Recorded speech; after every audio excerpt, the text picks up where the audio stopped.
నమస్తే, welcome to reporters time. నేను రాజశేఖర్. ప్రాంతం ఏదైనా, అంశం ఏదైనా, ఇష్యూ ఏదైనా, పార్టీ ఏదైనా, దానిపై సమగ్ర సమాచారం అందించడానికి మా ప్రతినిధులు అందరూ సిద్ధంగా ఉన్నారు. ముందుగా మనం మంచిర్యాల వెళ్దాం. అక్కడ మా ప్రతినిధి నరేష్ మనకు అందుబాటులో ఉన్నారు. ప్రధానంగా చూసుకుంటే మంచిర్యాల జిల్లాలో బీఆర్ఎస్కు బిగ్ షాక్ తగిలింది. ఇక కాంగ్రెస్లో మున్సిపల్ చైర్పర్సన్ జుక్కుల శ్వేత అలాగే శ్రీధర్ దంపతులు చేరినటువంటి పరిస్థితి కనిపిస్తుంది. వీరు కాంగ్రెస్ ఎమ్మెల్యే గడ్డం వినోద్ కుమార్ సమక్షంలో పార్టీలోకి చేరినటువంటి పరిస్థితి కనిపిస్తుంది.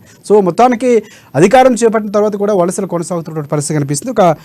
ఇప్పటివరకు ఉన్నటువంటి బీఆర్ఎస్ పార్టీకి ఒక బిగ్ షాక్ అని చెప్పుకోవచ్చు. ఎస్, దీనిపై పూర్తి అప్డేట్స్ అందిస్తారు. ఎస్ నరేష్, చెప్పండి.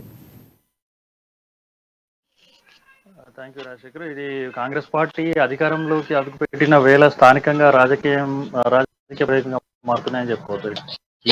పిసిసి అధ్యక్షుడు సీఎం గా ప్రమాణ స్వీకారం ఈ రోజు ఇటు మంచిర్యాల జిల్లా బెల్లంపల్లి బీఆర్ఎస్ పార్టీకి గట్టి షాక్ తగిలిందని చెప్పుకోవచ్చు. ముఖ్యంగా ఇటీవల జరిగినటువంటి బీఆర్ఎస్ పార్టీ ఓటర్లు గట్టి షాక్ ఇచ్చినటువంటి వాటికి ఆ షాక్ మరో గట్టి ఎదురు దెబ్బ తాకిందని చెప్పుకోవచ్చు. బీఆర్ఎస్ పార్టీ సంబంధించిన మున్సిపాలిటీకి సంబంధించిన మున్సిపల్ జక్కుల శ్వేత ఈరోజు ఉదయం గడ్డం ఎమ్మెల్యే సమక్షంలో వారి నివాసంలో హైదరాబాద్ లో వారి కండువా కప్పుకున్నారు. మరి దీనికి సంబంధించి అవిశ్వాస తీర్మానం పదవీ గండం ఉన్నటువంటి నేపథ్యంలో ఈ పరిణామం చోటు చేస్తున్నారు. దీంతో పాటుగా ఇటు జక్కుల శ్వేత పొంచి ఉన్న నేపథ్యంలో ఆమె అనూహ్యంగా మారి ఈ తీర్థం పుచ్చుకున్నట్టుగా తెలుస్తోంది. మరి దీనికి సంబంధించి జక్కుల శ్వేత సంబంధించినటువంటి ఇది ముఖ్య మాజీ ఎమ్మెల్యేకు ప్రధాన అనుచరురాలుగా బెల్లంపల్లి మున్సిపాలిటీలో 34 వార్డులకు సంబంధించినటువంటి మెజారిటీ స్థానాలు బీఆర్ఎస్ పార్టీకే ఉన్నాయి. ఈ క్రమంలో కాంగ్రెస్ పార్టీ ఎన్నికల సమయంలో పార్టీలోకి ముఖ్య నేతలు ఒక 5 ముఖ్య కౌన్సిలర్లు కాంగ్రెస్ పార్టీలో చేరడం జరిగింది. మరి ఈ క్రమం బెల్లంపల్లి రోజే ఈ ఎన్నికలు జరిగినటువంటి మరుసటి రోజు నుంచే అవిశ్వాస తీర్మానానికి రహస్య మందనాలు జరిపినటువంటి పరిస్థితి నెలకొంది. సంబంధించినటువంటి ప్రధానంగా బీఆర్ఎస్ పార్టీకి సంబంధించినటువంటి కౌన్సిలర్లే ఈ రహస్య సంఘానికి ముఖ్య పాత్ర వహిస్తున్నట్టుగా తెలుస్తుంది. రాజకీయ విభేదాలు పక్క పార్టీ వారికి సంబంధించినటువంటి కౌన్సిలర్లతో జరిపి ప్రధానంగా ఒక ముఖ్య కౌన్సిలర్ ఒక ప్రధాన నాయకుని ఆధ్వర్యంలో ఈ సమావేశాలు జరిగి ఈ అవిశ్వాస తీర్మానానికి ఏర్పాటు చేసి స్థానికంగా ఎమ్మెల్యే లేకపోవడం 4-5 రోజుల తర్వాత ఈ అవిశ్వాస తీర్మానాన్ని ప్రవేశపెట్టే చర్యలు చేపట్టినట్టుగా తెలుస్తోంది. ముఖ్యంగా గత ఈ బెల్లం మున్సిపల్ చైర్పర్సన్ పై అవిశ్వాసం ప్రవేశపెట్టేందుకు కౌన్సిలర్లందరూ మూకుమ్మడిగా నిర్ణయం తీసుకొని మంత్రి కేటీఆర్ ఈ అవిశ్వాస తీర్మానాన్ని వేగంగా జారీ చేయడంతో ఆ ప్రయత్నాన్ని విరమించుకున్నారు. మరి ఈ క్రమంలో రాజకీయ సమీకరణలు కూడా మారారు. ఈ సందర్భంలో ఈ మున్సిపల్ చైర్మన్ కాంగ్రెస్ పార్టీ తీర్థం పుచ్చుకోవడం, కాంగ్రెస్ పార్టీ కండువ కప్పుకోవడం అనేది అనూహ్య పరిణామంగా చెప్పుకోవచ్చు. మరి దీనికి సంబంధించి రహస్య సమాచారం బయటికి హఠాత్తుగా ఉదయమే హైదరాబాద్ లో ఉన్నటువంటి బెల్లంపల్లి ఎమ్మెల్యే గడ్డవాసానికి వెళ్లి కాంగ్రెస్ పార్టీ ప్రధానంగా ఈ నేపథ్యంలో ఎవరైతే మున్సిపల్ చైర్పర్సన్ జక్కుల శ్వేతకు సంబంధించిన దంపతులు చేరినటువంటి నేపథ్యం కనిపిస్తుంది. మరికొంతమంది ఏమైనా వచ్చే అవకాశం కనిపిస్తుంది. అలాగే రాబోతున్నటువంటి స్థానిక ఎన్నికలు ఏవైతే ఉన్నాయో, అంటే లోకల్గా జరిగినటువంటి మున్సిపల్ ఎన్నికలకు సంబంధించి కానీ లేకపోతే సర్పంచ్ ఎన్నికల్లో ప్రభావం కనిపించే అవకాశం, మరింతమంది చేరే అవకాశం కాంగ్రెస్ పార్టీకి వెళ్ళే అవకాశాలు ఏమైనా కనిపిస్తున్నాయి అనుకోవచ్చు. మనకి ఇది ఒక స్టార్టింగ్ అనుకోవచ్చా? ఇది ఈ క్రమంలో బెల్లంపల్లి మొన్న జరిగినటువంటి ఎన్నికపల్లి నియోజకవర్గ వ్యాప్తంగా ఉన్నటువంటి మండలాల వ్యాప్త కాంగ్రెస్ హవా కొనసాగింది. క్రమంలో ఇప్పుడు స్థానికంగా మరో నెల గడువు స్థానిక సంస్థలు ఉన్నాయి. సర్పంచ్ ఎలక్షన్లకు సంబంధించిన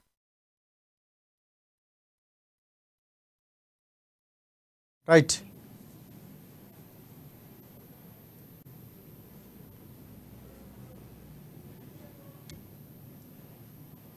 ఇలా ఒకే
ఎస్ నెక్స్ట్ మనం మెదక్ వెళ్దాం. మెదక్లో మా ప్రతినిధి సునీల్ మనకి అందుబాటులో ఉన్నారు. ప్రధానంగా చూసుకుంటూ క్యాబినెట్లో ఉమ్మడి మెదక్ నుంచి దామోదర రాజనరసింహకు అవకాశం కల్పించినటువంటి పరిస్థితి, ఆయన ప్రమాణ స్వీకారం కూడా చేశారు.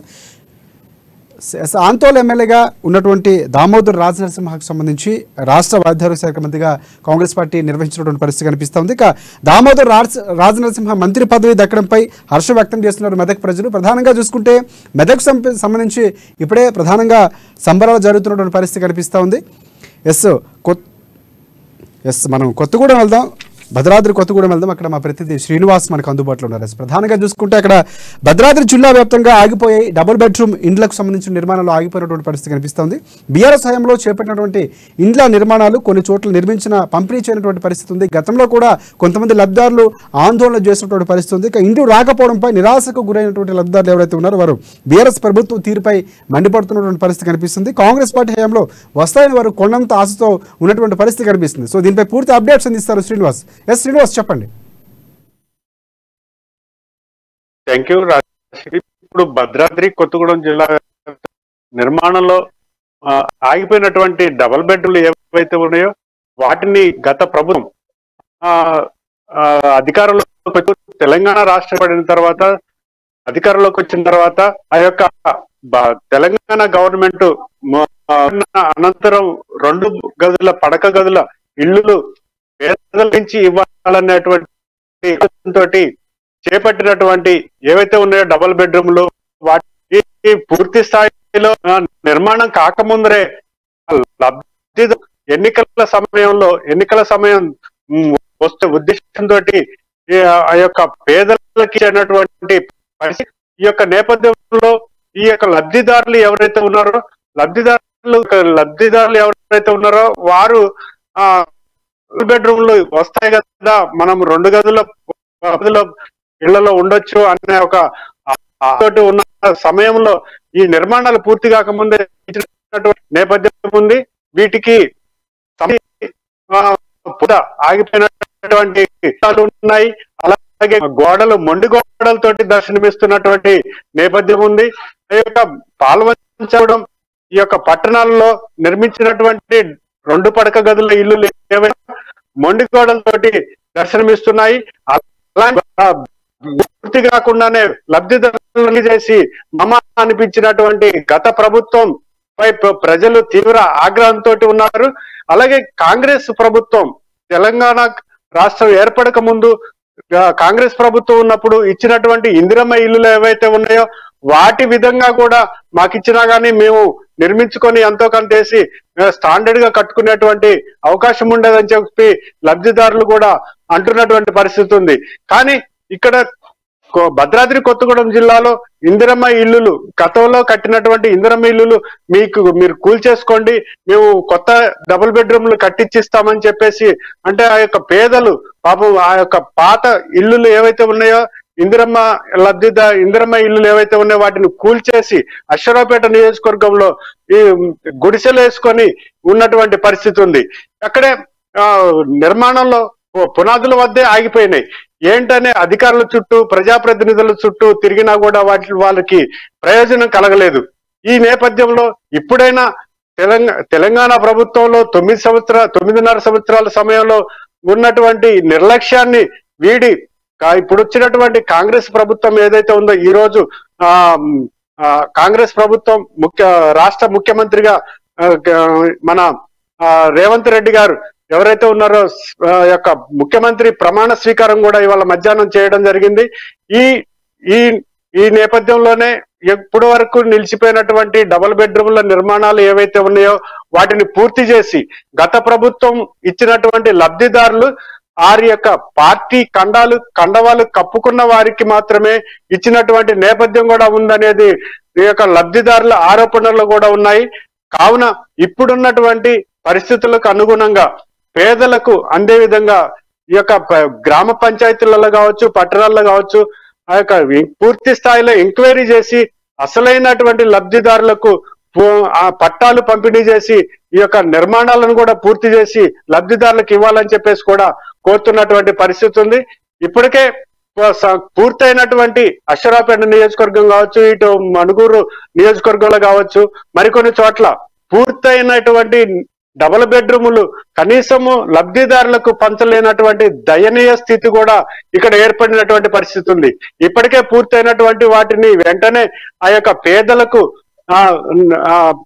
లబ్ధిదారులను ఎంపిక చేసి వారికి కేటాయించాలని, అలాగే మధ్యలో నిలిచిపోయినటువంటి నిర్మాణాలు ఏవైతే ఉన్నాయో వాటిని పూర్తి చేసి నిజమైనటువంటి లబ్ధిదారులకు అందే విధంగా చర్యలు తీసుకోవాలని చెప్పి కూడా కోరుతున్నటువంటి పరిస్థితి ఉంది. రాజశేఖర్ ప్రధానంగా శ్రీనివాస్, ఏవైతే అశ్వరావుపేట కానీ మునుగోడులో నిర్మాణం పూర్తయినటువంటి ఇల్లు ఎన్నున్నాయి, దాదాపుగా అవి పంపిణీ చేయడానికి సిద్ధంగా ఉన్నటువంటి ఇల్లు ఎన్నున్నటువంటి పరిస్థితి కనిపిస్తుంది. దానికి సంబంధించిన లబ్ధిదారులు గతంలో ప్రభుత్వంలో ఉన్నటువంటి నేపథ్యంలో దరఖాస్తులు పెట్టుకున్నటువంటి పరిస్థితి, ఎదురు చూసినటువంటి పరిస్థితి కూడా ఉంది. సో ఎన్ని ఇల్లు నిర్మాణం అయినటువంటి పరిస్థితి ఉంది, ఇంకా ఎన్ని ఇల్లు నిర్మాణంలో పూర్తి కావాల్సిన అవసరం ఉంది? ఇప్పటి వరకు నిర్మాణం పూర్తి చేసుకున్నటువంటి ఇల్లులు మాత్రం వందల సంఖ్యలోనే ఉన్నాయి. అవి పిచ్చి చెట్లు మొలిచి అక్కడ ఏదైతే అక్కడ ఇల్లులు ఉన్న నిర్మాణం పూర్తి చేసుకున్నటువంటి ఉన్నాయో ఆ యొక్క ప్రాంతాల్లో తాగుబోతులకు, పేకాట ఆడేవారికి, అసాంఘిక కార్యకలాపాలకు నిలయాలుగా మారాయి. వాటిని చెత్త మొలిచి పాములు అక్కడ స్వైర వ్యవహారం చేస్తున్నటువంటి పరిస్థితి ఉంది. వాటిని శుభ్రం చేయించి అలాగే తాగుబోతులకు నిలయాలుగా మారినటువంటి ఈ యొక్క డబుల్ బెడ్రూమ్లు ఏవైతే ఉన్నాయో అసలైనటువంటి పేదలను లబ్ధిదారులను ఎంపిక చేసి అక్కడ తక్షణమే పంపిణీ చేయాలని చెప్పేసి కూడా కోరుతున్నారు. వందల సంఖ్యలోనే ఉన్నాయి నిర్మాణం పూర్తి చేసుకున్నటువంటి. కానీ ఈ యొక్క పేదలకు ఇస్తున్నటువంటి ఏవైతే డబుల్ బెడ్రూమ్లు ఉన్నాయో గత ప్రభుత్వం నిర్లక్ష్యం వహించడం వల్ల కూడా ప్రజల యొక్క ఆగ్రహానికి గురైందని కూడా చెప్పుకోవచ్చు. ఇప్పుడే ఇందిరమ్మ రాజ్యం వచ్చినటువంటి నేపథ్యంలో ఇకనైనా మాకు తప్పకుండా న్యాయం జరుగుతుంది, పేదలకు అందరికీ కూడా అన్ని వర్గాల వారికి కూడా న్యాయం జరుగుతుంది, మాకు తప్పకుండా డబుల్ బెడ్రూమ్లు ఇల్లులు వస్తాయని చెప్పేసి లబ్ధిదారులు మాత్రం ఆశగా ఎదురు చూస్తున్నటువంటి పరిస్థితి ఉంది. Rajasekhar, thanks for update Srinivas. Next మనం వరంగల్ వెళ్దాం. వరంగల్లో మా ప్రతినిధి స్వామి మనకి అందుబాటులో ఉన్నారు. ప్రధానంగా వరంగల్కి సంబంధించి వరంగల్ జిల్లాపై మిచాంగ్ తుఫాను ఎఫెక్ట్ ఉన్నటువంటి పరిస్థితి కనిపిస్తుంది. రాష్ట్ర వ్యాప్తంగా ఎడతెరిపి లేకుండా కురుస్తున్నటువంటి వర్షాలతో తీవ్ర ఇబ్బందులు పడుతున్నారు అక్కడ స్థానికులు. ప్రధానంగా అకాల వర్షాల వల్ల తడిసి ముద్దైనటువంటి పరిస్థితి అక్కడ ధాన్యం కనిపిస్తూ ఉంది. అలాగే వరి, పత్తి, మిర్చి పంటలు కూడా తీవ్రంగా నష్టపోయినటువంటి పరిస్థితి ఉంది. తడిసిన ధాన్యానికి గిట్టుబాటు ధర కల్పించాలని కూడా రైతులు ప్రధానంగా డిమాండ్ చేస్తున్నటువంటి పరిస్థితి కనిపిస్తుంది. మిచాంగ్ తుఫాను తీవ్ర నష్టం మిగులుతుందని కూడా రైతులు ఆవేదన వ్యక్తం చేస్తున్నారు. ప్రతిసారి కూడా రైతులకి ఈ గోస తప్పట్లేదని కూడా చెప్తున్నటువంటి పరిస్థితి కనిపిస్తుంది. శాశ్వతంగా గిట్టుబాటు ధర కల్పించినటువంటి ఫెసిలిటీస్ కానీ గవర్నమెంట్ నుంచి వస్తే ఖచ్చితంగా కొంతవరకు ఊరట ఉండే అవకాశం ఉందని కూడా రైతులు వ్యక్తం చేస్తున్నటువంటి పరిస్థితి కనిపిస్తుంది. దీనిపై పూర్తి అప్డేట్స్ అందిస్తారు స్వామి. స్వామి చెప్పండి. Good evening Rajasekhar. ప్రస్తుతానికైతే ఉమ్మడి వరంగల్ జిల్లా వ్యాప్తంగా గత 2 రోజులు కురుస్తున్న తేలికపాటి వర్షాలకు మొత్తానికైతే తుఫాన్ ద్వారా కూడా చేతికొచ్చిన పంట కూడా నేలమట్టం పోతుంది. ధాన్యం రాసులు పోసిన వాటిని నీటి పాలవుతున్న పరిస్థితి కనబడుతుంది. ఒక పక్క మొలకలు రావడంతో కూడా వరి ధాన్యానికి కొనుగోలు కేంద్రాలను తీసుకునే పరిస్థితి ఏర్పడుతుంది. మొత్తానికి పత్తి కూడా వేయడానికి కూడా తుఫాను నేపథ్యంతో మొత్తానికైతే పత్తి కూడా చేనుకే పరిమితం అయిపోయిందని చెప్పుకోవచ్చు. అలా 2 రోజుల పాటు ఇప్పటికీ 4 రోజుల్లో కురుస్తూ ఉన్న వర్షానికి మాత్రం మొత్తానికి ఎక్కడగా స్తంభించిపోయాయని చెప్పుకోవచ్చు. ఇప్పటికే దానికి రైతులు అయితే చాలా అగోచరంగా రైతులు అయితే ఉన్నారని చెప్పుకోవచ్చు. ప్రస్తుతానికైతే రైతులు ఎటు తోసిన పరిస్థితిలో ఉన్నారు. ప్రస్తుతానికైతే నూతన ప్రభుత్వం ఎన్నిక ఇవాళ ప్రమాణ స్వీకారం అయితే జరిగిందని చెప్పుకోవచ్చు. అతను ఏమైనా కాంగ్రెస్ ప్రభుత్వం ఆదుకోవాలని చెప్పి కూడా స్థానికులైతే రైతులను కోరుతున్న పరిస్థితి కనపడుతుంది. ఇప్పటికే ఉమ్మడి వరంగల్ జిల్లా వ్యాప్తంగా కూడా ఇప్పుడు గోదావరి తీర ప్రాంతానికి ములుగు, ఏటునాగారం జిల్లా వ్యాప్తంగా కూడా మొత్తానికైతే భారీగా మిర్చి పంటలు అయితే దెబ్బతిన్న పరిస్థితి కనపడుతుంది.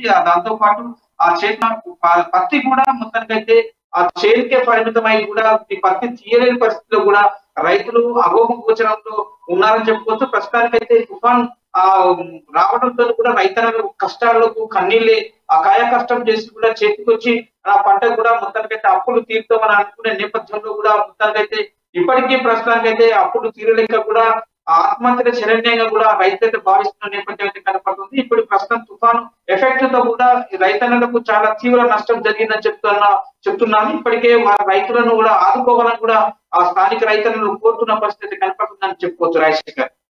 స్వామి, అంటే తుఫాన్ ఎఫెక్ట్ నేపథ్యంలో వరంగల్ జిల్లాపై ఉన్నటువంటి నేపథ్యం కనిపిస్తుంది. ప్రధానంగా ఏ ప్రాంతాలపై ఎక్కువగా ప్రభావం ఉంది, ఏ పంటలు ఎక్కువగా దెబ్బతిన్నటువంటి పరిస్థితి కనిపిస్తుంది? సో ఎన్ని ఎకరాల్లో నష్టపోయినటువంటి పరిస్థితి ఉంది రైతులు? దీనికి సంబంధించి అప్డేట్స్ ఏమైనా ఉన్నాయా? ముఖ్యంగా గోదావరి తీర ప్రాంతం, మాచేడు, వెంకటాపురం, ఏటునాగారం, ములుగు జిల్లా వ్యాప్తంగా కూడా తుఫాన్ ఎఫెక్ట్ అయితే మహబూబాద్ సంబంధించిన ఎస్ఎల్సి ప్రాంతాల్లో కూడా ఎక్కువ వర్షాలు అయితే కురిసిన నేపథ్యం అయితే కనపడుతుంది. అక్కడ ముఖ్యంగా ప్రధాన పంటలైన మిర్చితో పాటు కూడా పత్తి, వరి, 3 ప్రధానంగా అక్కడ పంటలు పండిస్తా ఉన్నారు. మొత్తానికి అయితే అక్కడ ధాన్య రాశులు మనం విజువల్స్ లో చూస్తున్నాం. ప్రస్తుతానికి అయితే మొత్తానికి వరి ధాన్యాలలో ఒక రాశి పోసి కూడా చేతికొచ్చిన పంట కూడా మొత్తానికి కళ్ళాల పైనే వరి అంటే వరి ధాన్యాలు ఉండటం జరిగింది. మొత్తానికి ఇప్పటికీ వర్షంతో కూడా నీటి పాలవుతున్న పరిస్థితి కనపడుతుంది. నీటి తడవడంతో వర్షానికి తడవడంతో కూడా మొత్తానికి అయితే మొలకలు వెతుకుతున్న పరిస్థితి అయితే కనపడుతుందని చెప్పుకోవచ్చు. ఇప్పటికే వరి పంట కూడా చేతికొచ్చే విధంగా కూడా ధాన్యం చేసి అంటే బస్తాలలో రింపి కూడా కాంటకిస్తే పరిస్థితి అయితే కనపడుతుంది. ఇప్పటికే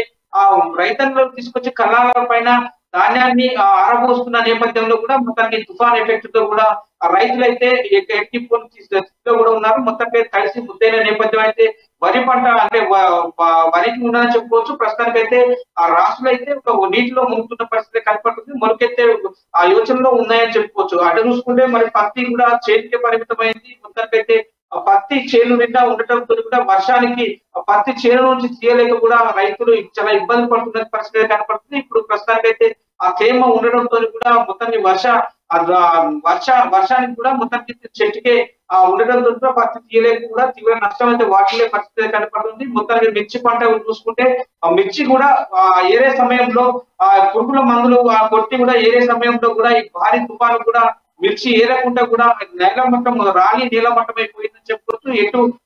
ఎటు తోసిన స్థితిలో కూడా రైతులకు పంటలు ప్రధాన పంటలు అయితే నీలమట్టమైన చెప్పుకోవచ్చు. ప్రస్తుతానికైతే తీవ్ర నష్ట పరిహారం అయితే కొన్ని అంటే మొత్తానికైతే 100 ఎకరాల్లో కూడా ఎస్ఎల్సి ప్రాంతాల్లో రైతులు మొత్తానికి వ్యవసాయాన్ని నమ్ముకొని కష్టాలు చేస్తున్న కష్టజీవిగా రైతన్నలు అయితే ఉంటున్న పరిస్థితి కనపడుతుంది. వారికి రెక్కాలని డొక్కాలని పరిస్థితి.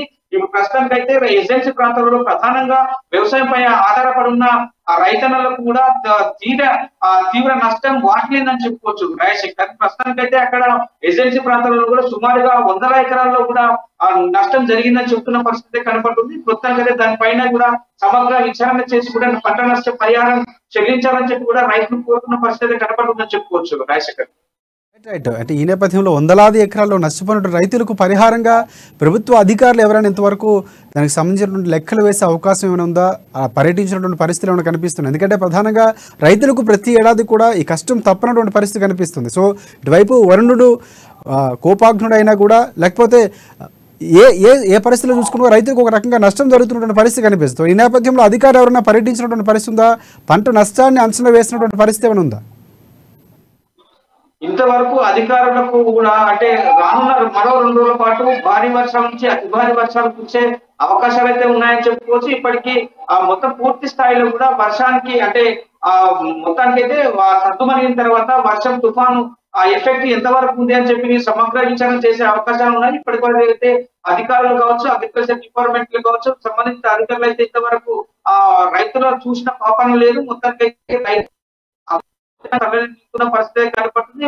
ప్రస్తుతానికి అయితే అక్కడ సంబంధించిన ఏ డిపార్ట్మెంట్ కూడా అగ్రికల్చర్ డిపార్ట్మెంట్ కావచ్చు, రెవెన్యూ డిపార్ట్మెంట్ కావచ్చు, ఇంతవరకు ఎవరు కూడా తొంగి చూసిన పరిస్థితి లేదు. ప్రస్తుతానికి అయితే రైతులే ధాన్యంతో రైతులు మొత్తం సతమతం అవుతున్న పరిస్థితి కనపడుతుంది. ఇప్పటి వరకు కూడా ఒక అంచనా వేయలేకుండా పోతుందని చెప్తున్న పరిస్థితి కనపడుతుంది. ఇప్పటికీ అంటే ఇంకా మరో 2 రోజుల పాటు కూడా భారీ వర్షాలు అతి భారీ వర్షాలు ఉండే అవకాశాలు ఉన్నాయని చెప్తున్న వాతావరణ శాఖ అయితే సూచనలు అయితే జారీ చేశారు. ఇప్పటికే ప్రస్తుతానికి అయితే ఆరెంజ్ జోన్ లో కూడా మొత్తం ములుగు జిల్లా ఉంది అని చెప్పుకోవచ్చు. ప్రస్తుతానికి అయితే మరో 2 రోజుల పాటు ఉన్నందున కూడా అధికారులకు తిరగలేకపోతున్నా చెప్తున్న పరిస్థితి కనపడుతుంది. ప్రస్తుతానికి అయితే మరో 2 రోజుల తర్వాత అధికారులు ఎలాంటి చర్యలు తీసుకుంటారు, అక్కడ ఎవరెవరు పర్యటిస్తారు, ఇప్పుడు ప్రస్తుతానికి అయితే నూతన మంత్రిగా ఎన్నికైన ధనసూరి అనసూయ అనే సీతక్క మరి పర్యటించిన నేపథ్యం ఉంది. వారితో ప్రస్తుతానికి అయితే ప్రమాణ స్వీకారం అయితే అయిపోయింది అనుకోవచ్చు. ప్రస్తుతానికి కూడా పర్యటించే సూచన అయితే కనబడుతుందని చెప్తున్న పరిస్థితి కనబడుతుంది. ప్రస్తుతానికి 2 days తర్వాత కూడా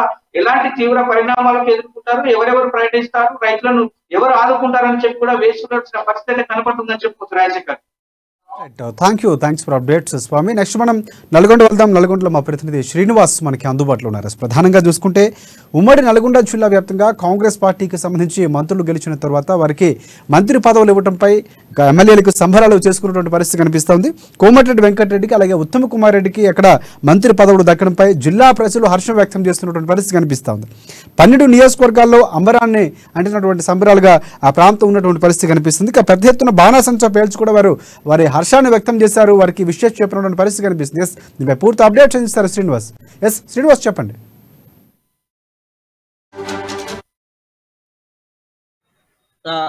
ప్రమాణ స్వీకారం చేసిన అనంతరం ఉమ్మడి నల్గొండ జిల్లా 11 నియోజకవర్గాలు గెలిచినటువంటి కాంగ్రెస్ అభ్యర్థులు ఉమ్మడి నల్గొండ జిల్లా వ్యాప్తంగాను పెద్ద ఎత్తున కాంగ్రెస్ శ్రేణుల్లోని నూతన ఉత్తేజం వచ్చినటువంటి పరిస్థితి. ఇక్కడ ఉన్నటువంటి కార్యకర్తలు ఏదైతే కాంగ్రెస్ పార్టీకి సంబంధించినటువంటి పెద్ద ఎత్తున విజయం చేకూరిందో ఇక్కడ పెద్ద ఎత్తున బాణసంచాలు పెట్టి పూర్తి స్థాయిలోని తమ ఆనందాన్ని వ్యక్తం చేస్తున్నటువంటి పరిస్థితి. అదే విధంగా గతంలో తెలంగాణ సోనియా గాంధీ రుణము తీర్చుకున్నాము, గతంలో సోనియా గాంధీ తెలంగాణకు రావడానికి ప్రధాన కారణం అని చెప్పినటువంటి నల్గొండ జిల్లా వాసులు అత్యధిక మెజార్టీతో ప్రధానంగా చూసినట్లయితే ఉమ్మడి నల్గొండ జిల్లాలో 11 నియోజకవర్గాల్లోని మెజార్టీ కాంగ్రెస్ అభ్యర్థిని గెలిపించడంతో సోనియా గాంధీకి ఒక ఆనందం ఈ రోజు సోనియా గాంధీ కూడా రావటం తమ యొక్క నాడు తెలంగాణ ఉద్యమానికి ఇచ్చినటువంటి చేయుతని ఈ రోజు ఆనందంగా తమ ప్రమాణ స్వీకారానికి రావడం కూడా తెలంగాణ కాంగ్రెస్ పార్టీకి స్వీకారం తెలంగాణ కూడా ఎంతో మంచి ప్రశాంత వాతావరణాన్ని ఆనందాన్ని చూపించినటువంటి పరిస్థితి. అదేవిధంగా సోనియా గాంధీ తెలంగాణ ఇచ్చింది, సోనియా గాంధీకి తెలంగాణ రుణం తీసుకుంటా ఉన్నటువంటి నల్గొండ జిల్లా వాసులు పెద్ద ఎత్తున మెజార్టీతో గెలిపించినటువంటి పరిస్థితి. అదే విషయాన్ని ఉమ్మడి నల్గొండ జిల్లాలోని పలు నియోజకవర్గాలలో ఇప్పటికే కార్యకర్తలు ఆనందాలు చేశారు. ఈ రోజు ఏదైతే ముఖ్యమంత్రి ప్రమాణ స్వీకారం చేశారో రేవంత్ రెడ్డి గారు పెద్ద ఎత్తున ఇక్కడ ఉత్తమ్ కుమార్ రెడ్డి అయితేనేమి, ఇక్కడ నల్గొండ సంబంధించినటువంటి కోమటిరెడ్డి వెంకటరెడ్డి వీళ్ళిద్దరు ఎంపీగా ఉన్నారు. అదే విధంగా పెద్ద ఎత్తున మెజార్టీతో కూడా ఎమ్మెల్యేలు ఉత్తమ్ కుమార్ రెడ్డి అయితేనేమి, నల్గొండ జిల్లా కేంద్రానికి సంబంధించినటువంటి నల్గొండ నియోజకవర్గానికి సంబంధించిన కోమటిరెడ్డి వెంకటరెడ్డి వీరిద్దరు మంత్రి పదవిలో ఉండటం వారికి పెద్ద ఈ జిల్లా వాసులకు కూడా పెద్ద ఆనందం వ్యక్తం పరిస్థితి. ఎట్ ఏ టైం ఒకేసారి ఇద్దరికి ఒక జిల్లాకు సంబంధించినటువంటి నాయకులకు ఉమ్మడి నల్గొండ జిల్లాలోని 2 మంత్రి పదవులు రావడం కూడా ఈ ప్రాంతం అభివృద్ధికి పెద్ద ఎత్తున దోహదపడుతుంది అనేది కూడా ఉన్నటువంటి పెద్ద కార్యకర్తలు అయితేనేవి అభిమానులు కూడా ఆనందం వ్యక్తం చేస్తూ బాణసంచాలతో తమ యొక్క పార్టీ గెలవడమే కాదు, సోనియా గాంధీ గతంలో తెలంగాణకు ప్రధానంగా భూమిక పోషించినటువంటి దేశ స్థాయిలో జరిగినటువంటి చర్చల్లో కేంద్రంలో ఆమె కీలకంగా ఉంటూ తెలంగాణకు ఆమోదించుకొని ఆంధ్రాకు సంబంధించినటువంటి ప్రాంతాల్లో పార్టీ నష్టపోయినా సరే కానీ తెలంగాణ ప్రజలు గత కొన్ని సంవత్సరాలుగా అనేక మంది విద్యార్థి ఉద్యమాల్లో పాల్గొని అమరులైనటువంటి వారి త్యాగాన్ని పరిశీలించి ఆమె తెలంగాణ ఇచ్చింది. కాబట్టి ఈసారి కూడా ఖచ్చితంగా సోనియా గాంధీకి తెలంగాణ ప్రజలను గెలిపించి తెలంగాణలో రాష్ట్రంలో కాంగ్రెస్ పార్టీని అధికారంలో ఉంచాలనే ధీమాతో పనిచేసినటువంటి కార్యకర్తలు ఈ రోజు పెద్ద ఎత్తున ప్రతి నియోజకవర్గంలో ఆనందం వ్యక్తం చేస్తున్నటువంటి పరిస్థితి. ఈ రోజు కూడా చూసినట్లయితే నియోజకవర్గాల్లో మహిళలు పెద్ద ఎత్తున ఆనందం వ్యక్తం చేస్తున్నారు. వీరితో పాటు సంబంధించినటువంటి మేధావులు సంబంధించినటువంటి కార్యకర్తలు కూడా గత కొంతకాలంగా ఇబ్బంది పడి అనేక ఇబ్బందులకు లోనైనటువంటి కార్యకర్తలు ఈ రోజు ఆనందం వ్యక్తం చేస్తున్నారు. కాంగ్రెస్ పార్టీ ప్రధానంగా చూసినట్లయితే ఇక్కడ అధికారంలోకి వచ్చింది. తెలంగాణలో రైతుల సమస్య అయితేనేమి, నిరుద్యోగుల సమస్య తీరడానికి ఒక ప్రారంభమైన దశ ఇప్పుడు ఈ రోజు నూతనంగా సంబంధించినటువంటి ముఖ్యమంత్రి గారు ప్రమాణం చేశారు అని ఆనందంతో ప్రతి నియోజకవర్గంలో పెద్ద ఎత్తున బాణసంచాలు వెలిచి ఆనందం వ్యక్తం చేస్తున్నటువంటి పరిస్థితి. ఇకపోతే నల్గొండ జిల్లా సంబంధించినటువంటి కరువు ప్రాంతాలైనటువంటి దేవరకొండ సంబంధించినటువంటి ప్రాంతాలలో కూడా ఇప్పటికే సంబంధించినటువంటి త్రాగునీరు సమస్య ఉన్నటువంటి ఈ ప్రాంతానికి కూడా కొంత ఊరటకు వస్తుంది అనేది ఒక కాంగ్రెస్ పార్టీ వస్తే ఈ గతంలో శ్రీశైలం సొరంగ మార్గం అయితేనేమి, ఇక్కడ ఉన్నటువంటి టేల్పాట్ సంబంధించినటువంటి కొన్ని ప్రాజెక్టులకు సంబంధించినటువంటి భూసేకరణ ఆగిపోయింది. అందులో సాగర్ ఆధునీకరణ పనులలో కూడా నత్తనడక నడుస్తున్నటువంటి పరిస్థితి. ఇవన్నిటికీ ఈ రోజు ముఖ్యమంత్రి ప్రమాణ స్వీకారం చేయడం వల్ల కాంగ్రెస్ పార్టీ శ్రేణులే కాకుండా ఈ ప్రాంతంలో ఉన్నటువంటి అనేక మంది కొంత ప్రాజెక్టులకు సంబంధించినటువంటి పెద్ద నూతన ఉత్తేజంతో వాళ్ళ యొక్క నూతన ఆశ కూడా వాళ్ళకు ఇదైనటువంటి పరిస్థితి. వారు ఈ రోజు ఉత్తమ్ కుమార్ రెడ్డి గాని, కోమటిరెడ్డి వెంకటరెడ్డి గాని ఈ జిల్లానే కాకుండా రాష్ట్రంని సంబంధించినటువంటి వివిధ శాఖల్లో పనిచేసే అనుభవం ఉన్నటువంటి వ్యక్తులు ఈ నల్గొండ ఉమ్మడి జిల్లాను కూడా సంబంధించిన ప్రాజెక్టులను కూడా ఏదైతే ఎత్తిపోతల పథకం ఉన్నటువంటి ప్రాజెక్టులు నత్తనడక నడిచినాయి. కేవలం సూర్యాపేటకు సంబంధించినటువంటి మూసీకి సంబంధించినటువంటి SRSP కాకుండా ఇక్కడ దేవరకొండకు సంబంధించినటువంటి ఢిల్లీ ప్రాజెక్టు ఉన్నది. దీనికి సంబంధించినటువంటి ప్రాజెక్టులకు సంబంధించినటువంటి డిజైనింగ్ ఇప్పటికే చేసినప్పటికీ నత్తనడక నడుస్తున్నాయి. కాబట్టి ఈ ప్రాజెక్టులు పోవాలంటే ఖచ్చితంగా కాంగ్రెస్ పార్టీ దీనితో గెలిపించినటువంటి పరిస్థితి. ఇది ఉమ్మడి నల్గొండ జిల్లాలో ఆనందం వ్యక్తం చేస్తున్నటువంటి పరిస్థితి. శ్రీనివాస్, ఒకటి అంటే ఈ నేపథ్యంలో విన్నట్టు ప్రాజెక్టులు కూడా నత్తనడకన సాగుతున్నటువంటి ప్రాజెక్టులు కానీ లేకపోతే అభివృద్ధి పనులు నల్గొండకు సంబంధించి చేసే అవకాశాలు అయితే పుష్కలంగా ఇద్దరు మంత్రులు ఉన్నారు కాబట్టి ఖచ్చితంగా చేసే అవకాశాలు సమన్వయంతో ముందుకెళ్తే ప్రజలకు మరింత అభివృద్ధి చేరువే అవకాశం ఉంది. సో ఈ నేపథ్యంలో ఒకవేళ మంత్రి పదవులు పొందిన తర్వాత జిల్లాకి రానున్న నేపథ్యంలో ఒకవేళ 2-3 రోజులు ఖచ్చితంగా పర్యటించే అవకాశం, తొలిసారిగా మంత్రి అయిన తర్వాత అడుగుపెట్టే నేపథ్యంలో మరిన్ని విన్నపాలు చేసే అవకాశం ప్రజల నుంచి కనిపిస్తుంది అనుకోవచ్చా? వారికి సాగర స్వాగతం పలికే అవకాశాలు ఉన్నాయంటారా? సొరంగ మార్గం నుంచి ప్రధానంగా కెనాల్కి వచ్చినట్లయితే సాగర్ సంబంధించిన వాటర్ డెడ్ స్టోరేజ్ అయినప్పుడు ప్రధానంగా చూస్తే ఇక్కడ ఉన్నటువంటి అనేక ప్రశాంతంగా కెనాల్ ద్వారానే శ్రీశైలం సొరంగ మార్గం ద్వారానే ప్రధానంగా డిజైన్ చేయడం జరిగింది. తాత్కాలికంగా సాగర్ సంబంధించినటువంటి నుంచి వాటర్ తీసుకొచ్చుకొని తాత్కాలికంగాను రైతులకు అయితేనేమి తాగునీరుకి అయితేనేమి చేస్తున్నటువంటి పరిస్థితి. అయితే కీలకంగా ఈ నల్గొండ సంబంధించినటువంటి ఉమ్మడి జిల్లాలు చూసుకున్నట్లయితే శ్రీశైలం సొరంగ మార్గం ద్వారా వచ్చినట్లయితే ఖమ్మం సంబంధించినటువంటి పాలేరుకు సంబంధించిన చెరువులో అయితేనేమి ఇక్కడ ఉన్న నల్గొండ అసలు శ్రీశైలం సొరంగం డిజైన్ చేస్తున్నది ఇప్పటికీ, కానీ తాగునీరు వరకే అవుతుంది. సంబంధించినటువంటి తాగునీరుకు సంబంధించి కీలకంగా చూస్తున్నారు, కానీ తాగునీరు కావాలి. ప్రధానంగా ఉన్నటువంటి దేవరకొండ, డిండి, ఇప్పుడు ఉన్నటువంటి మునుగోడు నియోజకవర్గాలు ఇవి మెట్ట ప్రాంతమైనటువంటి ఈ ప్రాజెక్టు వచ్చినట్లయితే ఈ మెట్ట ప్రాంతానికి కూడా ఆ నీళ్లు కృష్ణా జలాలు వచ్చినట్లయితే పూర్తిగా సస్యశ్యామలయ్యే పరిస్థితి ఉంది. ప్రజలు కూడా ఆనందం వ్యక్తం చేస్తున్నారు. ఈ ప్రాజెక్టు పూర్తి చేసుకున్నట్లయితే నల్గొండలో ఉన్నటువంటి ప్రొటెస్ట్ సంబంధించిన కొంత తీరుతుంది అనేది కూడా ప్రజల్లో ఉన్న ఒక విశ్వాసం జరిగింది. అందుకని మెజార్టీగా కాంగ్రెస్ పార్టీ గెలిపించడం కూడా జరిగింది. ఈ ప్రాజెక్టు గతంలో కాంగ్రెస్ పార్టీ శ్రీశైలం సంబంధించిన డ్యామ్ అయితేనేమి ఇక్కడ నాగార్జున సాగర్ సంబంధించిన డ్యామ్ అయితేనేమి కాంగ్రెస్ పార్టీ లోనే జరిగింది. ఆ ప్రాజెక్టు వల్లనే ఇప్పుడు నల్గొండలో కొంత మెట్టు ప్రాంతాలు కూడా సాగునీరుకు నోచుకున్నటువంటి పరిస్థితి. ఈ ప్రాంతాలు డెవలప్ కావడానికి గతంలో కాంగ్రెస్ పార్టీ చేసింది కాబట్టి ఇప్పుడు కూడా చేస్తుందనే ప్రజల్లో ఒక ఆశ జనకంగా ఉన్నటువంటి పరిస్థితి.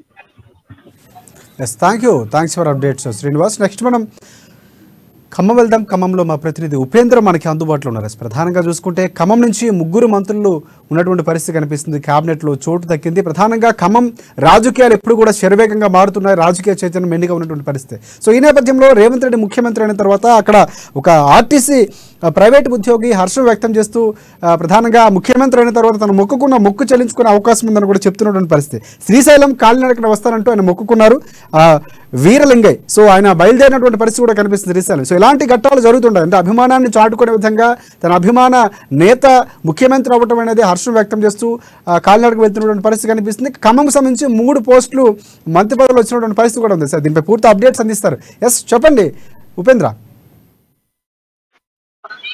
రైట్ రాజశేఖర్, ఖమ్మం జిల్లా రాజకీయ చారిత్రాత్మకమైనటువంటి ఘట్టంగా చెప్పుకోవచ్చు. ఖమ్మం జిల్లా రాజకీయాల్లో చెరగని ముద్ర వేయబోతున్నటువంటి 3 నాయకులకు సంబంధించి ఈరోజు ప్రధానమైనటువంటి కేబినెట్ హోదా లభించింది. దాదాపు ఖమ్మం జిల్లాకు దక్కినటువంటి తెలంగాణ రాష్ట్ర అనంతరం అరుదైన గౌరవంగా మనం స్పష్టంగా చెప్పుకోవచ్చు. ఇప్పటి వరకు ఉమ్మడి ఆంధ్రప్రదేశ్ గా ఉన్నప్పుడు మాత్రమే 3 పోస్టులు మాత్రం ప్రధానమైన కేబినెట్ లో హోదా కల్పించారు. ప్రస్తుతం తెలంగాణ రాష్ట్రం ఏర్పడ్డాక కాంగ్రెస్ ప్రభుత్వం అధికారంలోకి వచ్చాక మొట్టమొదటిసారిగా ఈ రోజు కేబినెట్ విస్తరణలో ఏర్పాట్లో భాగంగా ఖమ్మం నుంచి బట్టి విక్రమార్క డిప్యూటీ సీఎం తో పాటు రెవెన్యూ బాధ్యతలు అప్పచెప్పారు. దాంతో పాటు సీనియర్ మంత్రి గత 40 ఏళ్ల రాజకీయ చాతురత కలిగినటువంటి నేత తుమ్మల నాగేశ్వరరావుకు సంబంధించి ప్రస్తుతం తుమ్మల నాగేశ్వరరావు కూడా రాష్ట్ర రోడ్డు భవనాల శాఖ మంత్రి వర్యులుగా మరోసారి అవకాశం కల్పించారు. అదే నేపథ్యంలో శ్రీనివాస్ రెడ్డికి సంబంధించి నీటిపారుదల శాఖ మంత్రిగా మరోసారి అవకాశం కల్పించారు. వీళ్ళు 3 రాజకీయ నేపథ్యం కావచ్చు, ఖమ్మం జిల్లా పట్ల కమాండింగ్ కావచ్చు, ఖమ్మం జిల్లాలో ఉన్నటువంటి ప్రజా పలుకుబడి కావచ్చు, ఈ 3 కూడా ఒక తనదైనటువంటి ముద్ర వేసుకొని రాష్ట్ర రాజకీయాలపై అద్భుతమైనటువంటి ప్రభావం చూపించడం నేతలుగా వీళ్ళు 3 ఉంది. వీళ్ళని 3 కూడా మొదట 3కి అవకాశం వస్తుందా లేదా అనేటువంటి భావించినటువంటి నేపథ్యంలో ప్రస్తుతం రేవంత్ రెడ్డి నాయకత్వంలో నడుస్తున్నటువంటి తెలంగాణ రాష్ట్ర ప్రభుత్వానికి సంబంధించి 3 నేతలకు కూడా ఒక అరుదైనటువంటి గౌరవం లభించిందని కూడా స్పష్టంగా చెప్పుకుంటారు రాజశేఖర్. ఇదే నేపథ్యంలో తెలంగాణ రాష్ట్రానికి సంబంధించి మొదటి నుంచి కూడా కేసీఆర్ కి కొలకరాని కోయగా మారినటువంటి రేవంత్ రెడ్డి ఎవరైతే ఉన్నారో రేవంత్ రెడ్డికి సంబంధించి ముఖ్యమంత్రి అయ్యాక ఖమ్మం జిల్లా ప్రధానంగా ఖమ్మం డిపోకు చెందినటువంటి ఒక డ్రైవరు వెంకటేపాలెం చెందినటువంటి ఆ వ్యక్తి వీరలింగయ్య దాదాపు ఖమ్మం నుండి శ్రీశైలం వరకు 407 కిలోమీటర్ల దూరంలో కాలినడకన పాదయాత్ర, ఇంత జోరువానతో పాటు తీవ్రమైన చలిలో కూడా రేవంత్ రెడ్డికి సంబంధించినటువంటి ముఖ్యమంత్రి అయ్యాడు, ప్రమాణం స్వీకారం చేశాడు, నా కళ నెరవేరింది, నా జన్మ ధన్యమైందని చెప్పేసి అని చెప్తూ ఈ రోజు ఖమ్మం డిపో నుంచి మధ్యాహ్నం శ్రీశైలం వరకు దాదాపు 407 కిలోమీటర్ల వరకు పాదయాత్ర వెళ్ళడం అనేది కూడా ఒక చర్చనీయాంశంగా మారింది. ప్రధానంగా ఖమ్మంకి సంబంధించి ఆయన ప్రధానమైనటువంటి కోరిక ఖమ్మం డిపోలో పనిచేస్తున్న నేపథ్యం కావచ్చు, గతంలో ఆర్టీసీకి సంబంధించిన అంశాల్లో సీఎం కేసీఆర్ కు వ్యతిరేకంగా జరిగినటువంటి ఏదైతే కార్యక్రమం సమ్మె ఉందో, దాదాపు 100 రోజుల పైగా జరిగినటువంటి సమ్మె కార్యక్రమానికి సంబంధించి రేవంత్ రెడ్డికి సంబంధించి ఆర్టీసీ కార్మికులకు మరణించినప్పుడు రేవంత్ రెడ్డి అతి క్రూరంగా దారుణంగా ఇంట్లో నుంచి బయటకు రాకోకుండా అడ్డుకున్నప్పుడు కిటికీలో నుంచి తన్నుకొని బయటకు వచ్చి పరిగెత్తుకుంటూ ఆర్టీసీ కార్మికుల దగ్గరకు వచ్చి మీకు భరోసా ఉన్నానని చెప్పినటువంటి అంశం తాను ఇన్స్పైర్ అయ్యాను. ఈ ఖమ్మంలో ఉన్నటువంటి వ్యక్తిగా రేవంత్ రెడ్డి సీఎం కావాలని చెప్పేసి కాంగ్రెస్ గెలుపు కోసం నా వంతు కృషి చేశాను. నేను పొంగులేటి శ్రీనివాసరెడ్డి అందరి రాజకీయ పార్టీకి ప్రధాన కాంగ్రెస్ అభిమానిగా కొనసాగుతున్నాను. నాకు ఆయన రేవంత్ రెడ్డి సీఎం అవ్వడం చాలా ఆనందంగా ఉందని చెప్పినటువంటి సందర్భం కూడా కనబడుతుంది. ఇదే నేపథ్యంలో ఈ ముగ్గురు ఎవరైతే బట్టి, దాంతో పాటు తుమ్మల నాగేశ్వరరావు, మనతో పాటు పొంగులేటి శ్రీనివాసరెడ్డి ముగ్గురు కూడా మంత్రి అయినటువంటి నేపథ్యంలో ఖమ్మం జిల్లా వ్యాప్తంగా సంబరాలు అమరని నడుతా ఉన్నాయి. మొదట అటు మధుర నియోజకవర్గానికి సంబంధించినటువంటి ఒక సామాన్యటువంటి వ్యక్తిగా రైతు కుటుంబంలో పుట్టినటువంటి బట్టి విక్రమార్కకి సంబంధించి కూడా ఒక పవర్ఫుల్ లీడర్ గా గుర్తింపు తీసుకొచ్చారు. దాదాపు సీఎం అవుతాడు అనుకున్నటువంటి నేపథ్యంలో ఏఐసిసి అధిష్టానం నిర్ణయం మేరకు డిప్యూటీ సీఎం రెవెన్యూ బాధ్యతలు స్వీకరించిన అనంతరం కూడా ఒక అద్భుతమైన లీడర్ గా మధుర నియోజకవర్గ ప్రజానికానికి సంబంధించి అతన్ని భారీ మెజార్టీతో గెలిపించినటువంటి నేపథ్యంలో డిప్యూటీ సీఎం హోదా రావడం అనేది మధుర నియోజకవర్గ చరిత్రలో మొట్టమొదటిసారిగా అయినటువంటి వ్యక్తిగా ఈ రోజు రికార్డులకు ఎక్కినట్టు కూడా మనం స్పష్టంగా చెప్పుకోవచ్చు. అదే నేపథ్యంలో దాదాపు ఎన్ఎస్సీఐ కార్యకర్తగా అటు సెంట్రల్ యూనివర్సిటీలో ఎడ్యుకేషన్ చదువుకుంటూ కాంగ్రెస్ పార్టీ బలోపేతానికి నిరంతరం కృషి చేసి మన పాదయాత్ర దాదాపు ఆదిలాబాద్ నుంచి ఖమ్మం వరకు కూడా పాదయాత్ర నిర్వహించి కాంగ్రెస్ బలోపేతానికి కృషి చేశాడని చెప్పేసి కూడా ఇప్పటికే కాంగ్రెస్ శ్రేణులో లో ఆ సమరాలు అమరానంటే ఆయన కూడా స్పష్టంగా చెప్పుకోవచ్చు. మరోవైపున ఒక రాజకీయ సునామీగా ఉన్నటువంటి పొంగులేటి శ్రీనివాసరెడ్డి గతంలోకి సంబంధించి కూడా వైఎస్ఆర్ సిపి నుండి దాదాపు ఒక 15 ఏళ్ల క్రితం శ్రీనివాసరెడ్డి అంటే సామాన్యుడు కూడా తెలియనటువంటి వ్యక్తి. ప్రస్తుతం శ్రీనివాసరెడ్డి ఖమ్మం జిల్లా రాజకీయాల్లో ఒక శాసించే వ్యక్తిగా ఖమ్మం జిల్లాకు సంబంధించి అతను రావడం అనేది కూడా చాలా అద్భుతంగా చాలా మంది ప్రజానీకం కూడా ఈరోజు సంతోషం వ్యక్తం చేస్తూ కాంగ్రెస్ గెలుపు బాటలు ప్రయాణించేందుకు కోసం శ్రీనివాసరెడ్డి అహర్నిశలో కృషి చేసిందని చెప్పేసి కూడా చాలా మంది ప్రజానీకం అనుకున్నారు. కానీ మొదట కేబినెట్ హోదా తగ్గుతుందా లేదా అనేటువంటి అవకాశం ఉన్నటువంటి నేపథ్యంలో ఉదయాన్నే శ్రీనివాసరెడ్డికి ఫోన్ చేసి అవకాశం వచ్చింది నువ్వు రావాలని చెప్పి చెప్పడంతో కూడా ఖమ్మం జిల్లా వ్యాప్తంగా పొంగులేటి అభిమానులు కూడా హర్షధ్వనులు కూడా మారుమోగాయి. అదే నేపథ్యంలో బాణసంచి పేల్చి కూడా అనేక చోట్ల కూడా సంబరాలు జరుపుకుంటాను కూడా స్పష్టంగా చెప్పవచ్చు. నేపథ్యంలో ఇంకోటి మన ప్రధానంగా ఖమ్మంకు సంబంధించి ప్రధానంగా ఏకగ్రీవంగా దాదాపుగా కాంగ్రెస్ పార్టీకి అనుకూలంగా పదవులు ఇచ్చినటువంటి పరిస్థితి కనిపిస్తుంది. దాదాపుగా అందరినీ గెలిపించినటువంటి పరిస్థితి ఖమ్మం నుంచి కనిపిస్తూ ఉంది. సో ఈ నేపథ్యంలో రాజకీయ చైతన్యం మెండుగా ఉన్నటువంటి ప్రాంతంగా గుర్తింపు పొందిన ఖమ్మంకు సంబంధించి ప్రధానంగా 3 పదవులు రావటం అంటే ఎలా చూడొచ్చు అంటారు? అంటే సంతృప్తికరం, ఇచ్చినటువంటి రిజల్ట్కి సరిపోయినటువంటి మంత్రి పదవులు ఇచ్చారు, అభివృద్ధికి ఒక బాటగా 3 మంత్రులు ఇచ్చారని హర్షం వ్యక్తం చేస్తున్నటువంటి పరిస్థితి ఉందంటారా? రాజశేఖర్ ఖమ్మం జిల్లాకు సంబంధించి మనం మొదట అనుకున్నట్టు ఆంధ్రప్రదేశ్ రాష్ట్రంలో హోదా ప్రస్తుతం తెలంగాణ వచ్చింది. కూడా రాజకీయంగా అలాగా అవగాహన కలిగినటువంటి వ్యక్తులు ప్రధానంగా అటు నీటిపారుదల శాఖ అంశంలో కావచ్చు, ప్రధానమైనటువంటి 40 ఏళ్ల మంత్రిగా 3 ప్రభుత్వాలు అటు తెలుగుదేశం హయాంలో అటు బీఆర్ఎస్ హయాంలో దాంతో పాటుగా ప్రస్తుతం కాంగ్రెస్ హయాంలో 3 ప్రభుత్వాల్లో మంత్రి పదవి చేసి చరిత్రటువంటి తుమ్మల నాగేశ్వరరావుకు సంబంధించి రాజకీయంగా మంత్రి హోదాలో చాలా అద్భుతమైనటువంటి పాలనపరమైనటువంటి అంశంలో ఆయనకు అనుభవజ్ఞుడిగా ఆయనకు గుర్తింపు ఉన్నటువంటి నేపథ్యంలో అంటే ఖమ్మం జిల్లాకు సంబంధించి రాజకీయ చైతన్యం కలిగినటువంటి జిల్లాలో ఒక 3 ముఖ్యమైనటువంటి నేతల్ని ప్రధానంగా తీసుకున్న ఉద్దేశం కూడా తెలంగాణ రాష్ట్రం మొత్తం కూడా వీళ్ళ సర్వీస్ ను ఉపయోగించుకోవాలని చెప్పేసి కూడా కేబినెట్ గా భావించినట్టుగా మనకు అర్థమవుతా ఉంది. ఏఐసిసి కూడా ఆ రకమైన నిర్ణయం తీసుకున్నట్టుగా మనకు తెలుస్తా ఉంది. అటు తుమ్మల నాగేశ్వరరావు చేసినటువంటి అభివృద్ధి ఖమ్మం జిల్లాకు ఒక మార్కు ప్రదర్శించారు. గతంలో రోడ్డు భవనాల శాఖ మంత్రివర్యులుగా చేసినటువంటి నేపథ్యంలో తెలంగాణ ఉమ్మడి ఆంధ్రప్రదేశ్ లోనే ఒక అద్భుతమైనటువంటి పరిపాలన అధ్యక్షుడిగా అతను గుర్తింపు ఉన్నటువంటి సందర్భం కనబడతా ఉంది. ఇదే నేపథ్యం బట్టి విక్రమార్కకు కూడా అదే రకమైనటువంటి గుర్తింపు ఉంది. ఇటు పొంగులేటి శ్రీనివాసరెడ్డి వీళ్ళు 3 కూడా ఈ రాజకీయాలు శాసించే వాళ్ళని కేవలం ఖమ్మం జిల్లాకే పరిమితం చేయొద్దు. వీళ్ళ ఆలోచన, వీళ్ళ శక్తి, వీళ్ళకున్నటువంటి ఫ్యూచర్ విజన్, తెలంగాణ రాష్ట్ర అభివృద్ధి, వీళ్ళ ముగ్గురిని కూడా భాగస్వామ్యం చేయాలని చెప్పేసి ప్రధానమైనటువంటి కాన్సెప్ట్ తోటి ఈ రోజు రేవంత్ రెడ్డి ఆయన నాయకత్వంలో ప్రభుత్వం కోళ్లు తిరిగినటువంటి నేపథ్యం ఆ రకం నిర్ణయం తీసుకున్నట్టుగా మనకు స్పష్టం అర్థమవుతుంది. ప్రస్తుతం ఈ నిర్ణయం ఖమ్మం జిల్లాకు సంబంధించి ప్రధానంగా ఏదైతే ఖమ్మం జిల్లా అభివృద్ధిలో కీలకమైనటువంటి పాత్ర పోషించేటువంటి సీతారామ ప్రాజెక్ట్ ఏదైతే ఉందో, సీతారామ ప్రాజెక్టు పూర్తి చేసేందుకోసం కూడా ఖమ్మం జిల్లాలో అటు తుమ్మల నాగేశ్వరరావు, అటు బట్టి విక్రమార్క, పొంగులేటి శ్రీనివాసరావు ఆ కార్యాచరణ రూపొందించుకుని ఆ రకంగా ముందుకెళ్తా ఉన్నారు.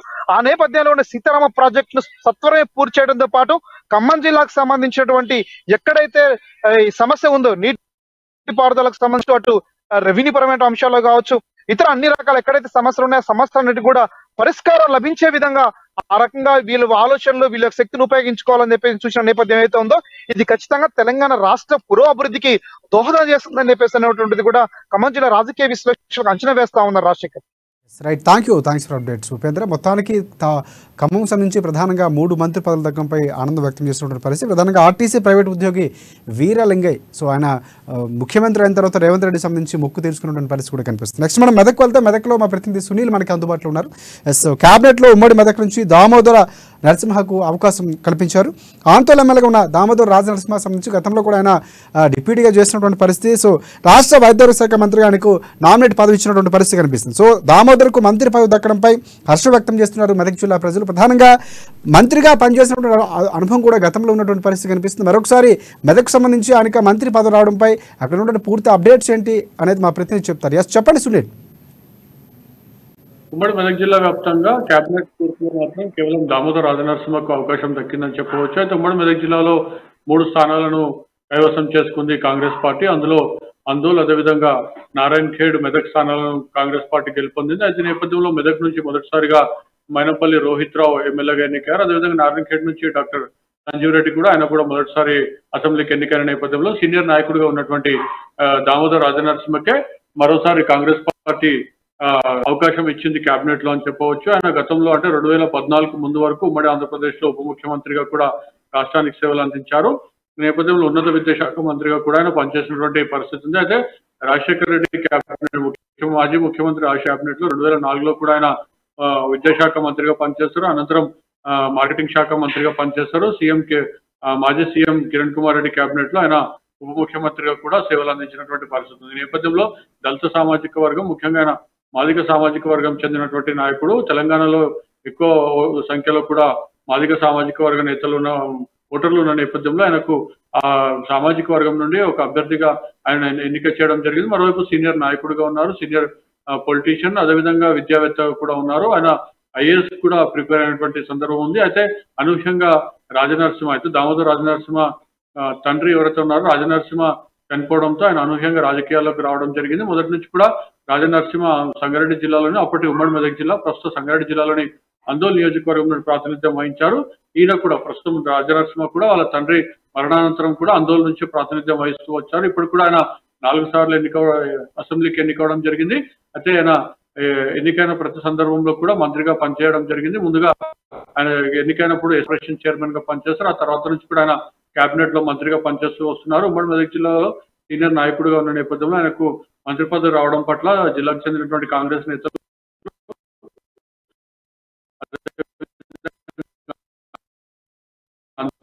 నియోజకవర్గంలో శ్రేణుల సంబరం.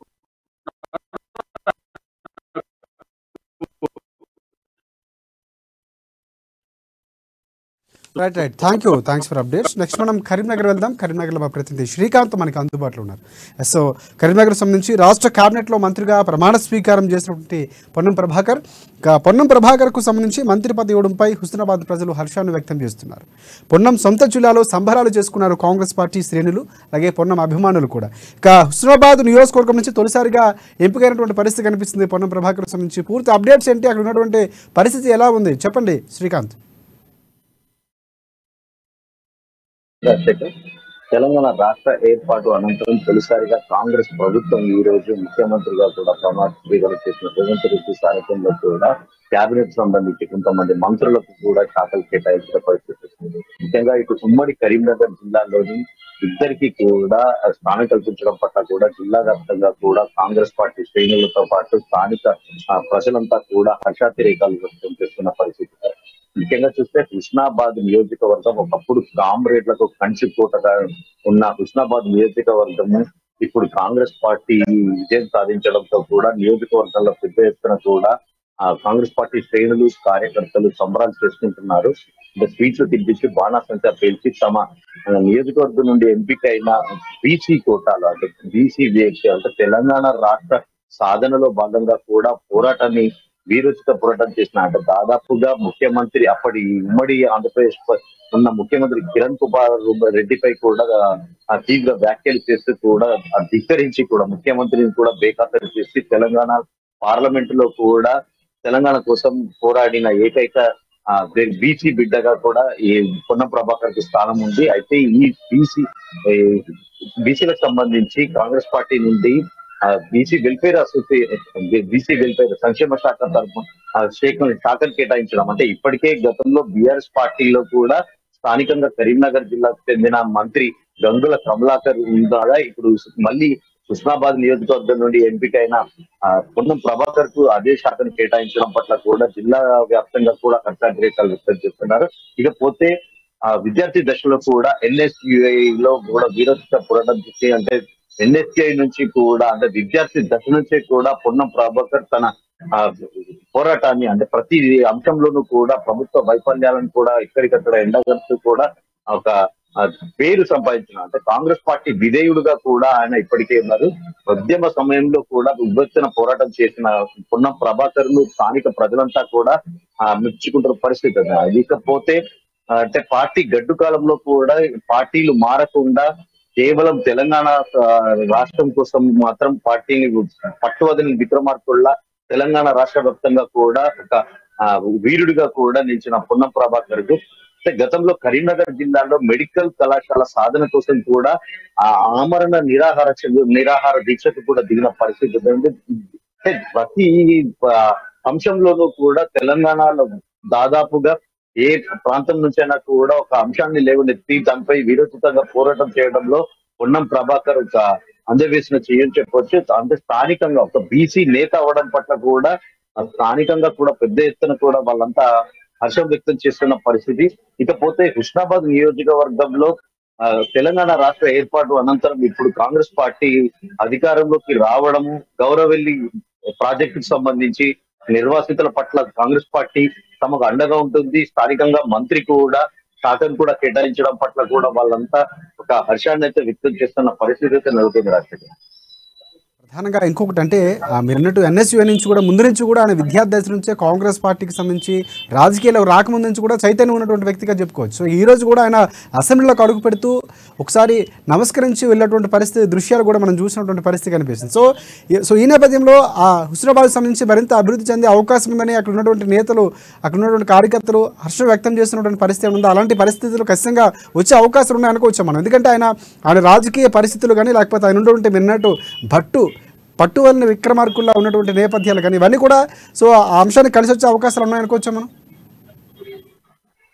తప్పకుండా రాజశేఖర్, గతంలో కూడా కరీంనగర్ నుంచి ఎంపీగా గెలుపొందిన కాంగ్రెస్ పార్టీ ఎంపీ అభ్యర్థిగా కూడా గెలుపొంది కరీంనగర్ నియోజకవర్గానికి పెద్ద ఎత్తున కూడా అంటే స్థానికంగా పాస్పోర్ట్ సేవా కేంద్రంతో పాటు కరీంనగర్ టు తిరుపతి రైలు అంశంలో కానీ ఏదైతే మెడికల్ కళాశాల సాధన కోసం కానీ అంటే తన నియోజకవర్గంలో ప్రధానంగా అభివృద్ధి కోసం ఎప్పుడు కూడా నిరంతరం కూడా కృషి చేస్తుండే పొన్నం ప్రభాకర్ ఖచ్చితంగా తమ నియోజకవర్గాన్ని అంటే ఈసారి హుస్నాబాద్ నుండి పోటీ చేయడం పట్ల అక్కడ స్థానిక ప్రజలంతా కూడా హర్షం వ్యక్తం చేస్తున్నారు. తమ నియోజకవర్గం అభివృద్ధికి ఆమడ దూరంగా అంటే తెలంగాణ రాష్ట్రం ఏర్పడి ఇన్ని సంవత్సరాలు గడిచినప్పటికీ కూడా ఎలాంటి అభివృద్ధి జరగలేదని చెప్పేసి వాళ్ళంతా ఇప్పుడు కాంగ్రెస్ పార్టీ ఆధ్వర్యంలో ఖచ్చితంగా పొన్నం ప్రభాకర్ మంత్రిగా ఉండడం పట్ల కూడా తమ నియోజకవర్గం ఇంకా శరవేగంగా అభివృద్ధి చెందుతుందంటూ కూడా వాళ్ళు ఇప్పటికే సంబరాలు కూడా చేసుకుంటున్న పరిస్థితి అయితే ఉంది.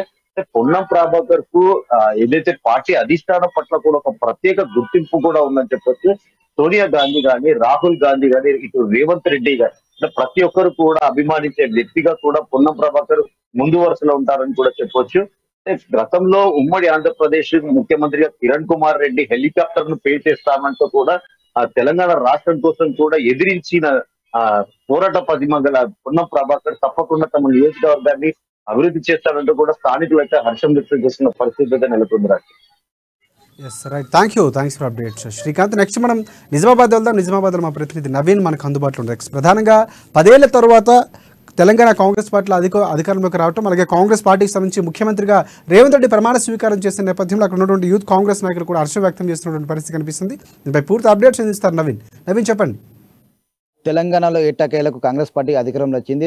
10 సంవత్సరాల నిరీక్షణ తర్వాత కాంగ్రెస్ పార్టీకి అధికారం చేపట్టారు. అయితే అధికార 10 సంవత్సరాల బీఆర్ఎస్ పార్టీని కాదని చెప్పి ఇటు కాంగ్రెస్ పార్టీకి ఇక్కడ ఉన్న తెలంగాణ ప్రజలు పట్టం కట్టారు. ముఖ్యంగా ఈరోజు ఇటు ఆ పార్టీ తరఫున తెలంగాణ సీఎంగా రేవంత్ రెడ్డి ప్రమాణ స్వీకారం చేశారు. అయితే దీనికి సంబంధించి నిజామాబాద్ జిల్లా వాసులు ఏమనుకుంటున్నారో తెలుసుకునే ప్రయత్నం చేద్దాం. ముఖ్యంగా ఇక్కడ కాంగ్రెస్ పార్టీ నాయకులతో పాటు కొందరు యువకులు కూడా ఉన్నారు. వీరు అడిగి మరి తెలుసుకొని చెప్పండి. ఈ రోజు మీ పార్టీ 10 సంవత్సరాల తర్వాత అధికారం వచ్చేసి సీఎం రేవంత్ రెడ్డి ప్రమాణ స్వీకారం చేశారు. ఎలా అనిపిస్తుంది అసలు? ఈరోజు రేవంత్ రెడ్డి గారు ప్రమాణ స్వీకారం చేయడం వల్ల చాలా సంతోషంగా ఉంది. ఈరోజు రాష్ట్ర వ్యాప్తంగా కూడా ఎప్పుడెప్పుడు రేవంత్ రెడ్డి గారు సీఎం అవుతారా అనేది యువకులు చాలా మంది ఆశావాదులు ప్రజలు ఆశతో ఎదురుస్తున్నారు. ఎందుకంటే ఆయన ఒక ఫైర్ బ్రాండ్గా ఈరోజు ప్రతిపక్షంలో చాలా మట్టుకు ప్రభుత్వాలు చేసిన తప్పులను ఎండగట్టడం, ఏదైతే హామీలు ఇచ్చినా నెరవేరని వాటిని అడగడం, కాంగ్రెస్ పార్టీ తరఫున ఎక్కడైతే గ్రామ స్థాయిల నుంచి కూడా ఈరోజు యువత ఎన్ఎస్ఏ యూత్ కాంగ్రెస్ పార్టీ నాయకులు అక్కడ ఉన్న ప్రజలకు మంచి చేయాలి, ఏదైతే ప్రభుత్వం ఇచ్చిన హామీలు నెరవేరిస్తే బాగుంటుంది అని చెప్పి చూసినప్పుడు ఫస్ట్ సారి కేసీఆర్ గారికి గద్దెనెక్కించిన తర్వాత 1200 మంది యువకులు చచ్చిపోతే ఇంటికి ఒక ఉద్యోగాలు వస్తాయని చెప్పి ఆశతో ఎదురు చూసినారు. కనీసం 1200 మంది చచ్చిపోయి ఇంటికి ఒక ఉద్యోగం పోగా కనీసం నోటిఫికేషన్స్ రాని పరిస్థితి, ఒక ఇంటర్మీడియట్ వ్యవస్థ, ఒక ప్రభుత్వ స్కూళ్ళ వ్యవస్థ సరిగా చేయలేని ప్రభుత్వం ఏదైనా ఉందంటే కేసీఆర్ ప్రభుత్వం. ఎందుకంటే విద్యా వైద్యం ఈరోజు ఉంటే ఎక్కడైనా పోయి బతకొచ్చు అనే ఆలోచనతో ఆ రోజు YS Rajasekhara Reddy free education కింద ఎంబీబీఎస్ వరకు కూడా పేద బడుగు వర్గాల నుంచి చదువుకున్న యువత చాలామంది ఉన్నారు. కానీ ఈరోజు చూసుకోవచ్చు, ప్రైవేట్ కళాశాలలు కావచ్చు, ప్రైవేట్ యూనివర్సిటీలు తీసుకొచ్చిన ఘనత ఈరోజు కేసీఆర్కి దక్కుతుంది. ఎందుకు తీసుకొచ్చిండు? ప్రైవేట్ సంస్థల నుంచి ఎన్నో కమిషన్లు తీసుకొని ఈరోజు ప్రైవేట్ సంస్థలకు అప్పచెప్పిన ప్రభుత్వం ఈరోజు కేసీఆర్ మోడీ ప్రభుత్వం. వాటిని ఎదిరించి ధీటుగా ఈరోజు ప్రజలకు ఏదైతే కావాలి, ప్రజలకు ఏ అంశాలు ఏ లబ్ధిలు పొందితే ఈరోజు ప్రజలు సురక్షంగా బతుకుతారని ఆలోచించిన వ్యక్తి ఎవరైనా ఉన్నారంటే ఈరోజు రేవంత్ రెడ్డి గారే. కాంగ్రెస్ పార్టీ కూడా చెప్పిన మాట మీద ఉంటుంది, చేస్తుందని చెప్పి కూడా మేము చాలా సంతోషం వ్యక్తం ఉంటాం. జిల్లా నుంచి సుదర్శన్ రెడ్డి గారు మంత్రివర్గంలో ఉంటున్నారు. అదేవిధంగా షబీర్ అలీ గారు మా మైనార్టీ కోటా నుంచి కూడా మంచి పొజిషన్లో మంత్రివర్గంలో ఉండబోతా ఉన్నారు. రేపు నిజామాబాద్ జిల్లా పార్లమెంట్ స్థాయిలో కూడా మంచి అభివృద్ధిగా చేసే అవకాశం ఉంది. ఎందుకంటే గతంలో ఘనత ఉంది. ఈరోజు సుదర్శన్ రెడ్డి మంత్రివర్యులు ఉన్నప్పుడు ప్రభుత్వ హాస్పిటల్ తీసుకొచ్చిండు. ఇక్కడ ఎల్లవేళలో 24/7 ఈరోజు వైద్యం అందుతూ ఉన్నది. అప్పుడు నిర్మించినటువంటి స్కూల్స్ ఉన్నాయి, కానీ దాంట్లో టీచర్స్ని ఫిల్ చేయలేని ప్రభుత్వం కేసీఆర్ ప్రభుత్వం ఫెయిల్ అయింది. ఈరోజు మా ప్రభుత్వం తప్పనిసరిగా డిఎస్సి ఇప్పటి వరకు లేదు, డిఎస్సి వేసి ప్రతి స్కూళ్ళలో టీచర్లను నియమించి మంచి విద్యను అందించే ప్రణాళిక ఈరోజు మా ప్రభుత్వం తీసుకుంటారనే ఆశలు ఉన్నాయి, చేస్తుంది కూడా. మీరు చెప్పండి, ముఖ్యంగా ఈరోజు సీఎం గారు రేవంత్ రెడ్డి ప్రమాణ స్వీకారం చేశారు. మీరు ఎలా ఫీల్ అవుతున్నారు? మీరు అసలు రేవంత్ రెడ్డి గారు సీఎం అవడంలో మాకు చాలా ఆనందంగా ఉంది. ఎందుకనంటే ప్రైన్ బ్యాండ్గా తెలంగాణ టైగర్గా ఉన్నారంటే ఓన్లీ ఏకైక మంచి 20 ఏళ్ల నుంచి ప్రతిపక్షంలో ఉండి రేవంత్ రెడ్డి గారు పోరాటం చేసిరు. మీరు చెప్పండి, ముఖ్యంగా ప్రధానంగా ఒక విద్యార్థిగా మీరు గతంలో బీఆర్ఎస్ పార్టీలో కూడా ఎక్కడ జాబులు రాని పరిస్థితి అని చెప్పి కూడా ఆందోళన చెప్పారు. ఇప్పుడు కాంగ్రెస్ పార్టీ అధికారంలోకి వచ్చింది, మీకు ఉద్యోగ అవకాశాలు వస్తాయనుకుంటున్నారా? అది ఖచ్చితంగా నెరవేరుతుందండి. ముఖ్యంగా అందరికి కాంగ్రెస్ శుభాకాంక్షలు. మార్పు వచ్చింది, కేసీఆర్ ఇంట్లో వచ్చింది, వాళ్ళ ఇంట్లో, వాళ్ళ పక్కేది ఇంట్లో, ఎక్కడ చూసినా వాళ్ళకి మార్పే వచ్చింది. కవిత గారిని కూడా చూసినాం మనం. ఎక్కడైనా కానీ వాళ్ళ మార్పు అనేది వాళ్ళ జైల్లో నుంచి వచ్చినా ఎక్కడి నుంచి వచ్చినా మార్పు అనేది రాకుండా చేసింది. కాంగ్రెస్ ఒక నిర్ధారణ చేసింది, కాంగ్రెస్ రావాలి, మార్పు రావాలని. మార్పు వాళ్ళ ఇంట్లో కాదు, మీ ఇంట్లో కాదు, అందరి ఇంట్లో వస్తుంది. ముఖ్యంగా విద్యార్థులకి, డిగ్రీ స్టూడెంట్స్కి అందరికీ జాబ్ లేకుండా ఎక్కడ 10,000 శాలరీ, 8,000 శాలరీ, బట్టల షాప్లో కూడా ఇప్పటికి చేస్తున్నారు వర్క్. ఒక 2 నెలల్లో మార్పు వస్తుంది, విద్యార్థులకు జాబ్ వస్తుంది. మీరు అది చూస్తారు. మళ్ళీ ఇది మాట్లాడుకుందాం మళ్ళీ. థ్యాంక్ యూ అండి. జై కాంగ్రెస్, జై హింద్. చెప్పండి, ప్రధానంగా ఇప్పుడు 6 గ్యారెంటీలు కూడా హామీ ఇచ్చారు కూడా కాంగ్రెస్ పార్టీ. ఇప్పుడు అధికారంలోకి వచ్చింది, 6 హామీలు నెరవేరుతాయి అనుకుంటున్నారు అసలు?